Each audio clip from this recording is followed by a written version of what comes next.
హిందువులకి రక్షణకి సంబంధించినటువంటి అంశాలు మరొక్కసారి తెర మీదకొస్తున్నటువంటి పరిస్థితి. ఆహ్, ఎక్కడ హిందువులని ఏడిపించాలనుకుంటున్నారో ఆ అంశాలకు సంబంధించినటువంటి చర్చలు పెద్ద ఎత్తున జరుగుతున్నటువంటి. ఎందుకయ్యాయంటే ఇప్పుడు అంతర్జాతీయ పరిణామాల్లో ఎదురవుతున్నటువంటి ఇష్యూస్.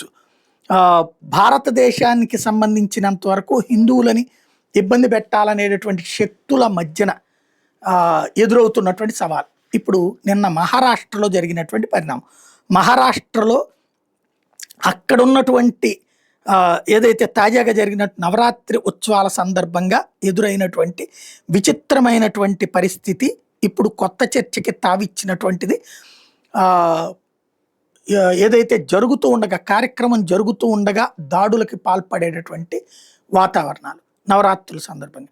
అట్లాగే వివిధ ప్రదేశాల్లో ఎదురవుతున్నటువంటి సవాళ్ళు, కోడిగుడ్లను విసరడాలా, లేకపోతే కనుక దాన్ని ఏమంటారు, మీ ఇంటి మీద మాస్టిక్కర్ అతికిస్తాం అన్నటువంటి. నేను ఎవరో ఓవైసీ కూడా అనుకుంటా ఐ లవ్ మహమ్మద్ అనేటటువంటి స్టిక్కర్ని వ్యతిరేకిస్తున్నారు. ఎవరు వ్యతిరేకిస్తున్నారు? నువ్వు అతికించుకో, నీ ఇంటికి అతికించుకో, నీ బండికి అతికించుకో. నేను వచ్చి జై శ్రీరామ్ అన్నటువంటిది నీ మసీదుకి పెడతానంటే ఒప్పుకుంటావా? నీ ఇంటికి పెడతానంటే ఒప్పుకుంటావా?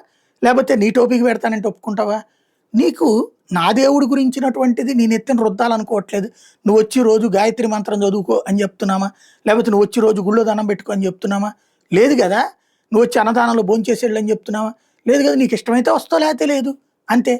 అదే నువ్వు వచ్చి నా మీద రుద్దుతానంటే ఎట్లాగా? నా కార్యక్రమం నడపడానికి వీల్లేదంటే ఎట్లాగా? నువ్వు నా ఇంటికి స్టిక్కర్ అతికిస్తానంటే ఎట్లా? దాన్ని కూడా ఇక్కడ రెచ్చగొట్టేటటువంటి చర్యల వైపుకి వెళ్తున్నటువంటి మహారాష్ట్ర ప్రభుత్వం సీరియస్గా వ్యవహరించింది. బీజేపీ పాలిత రాష్ట్రాల్లో అయితే ప్రాబ్లం ఉండట్లేదు, బయటే ప్రాబ్లం అవుతుంది.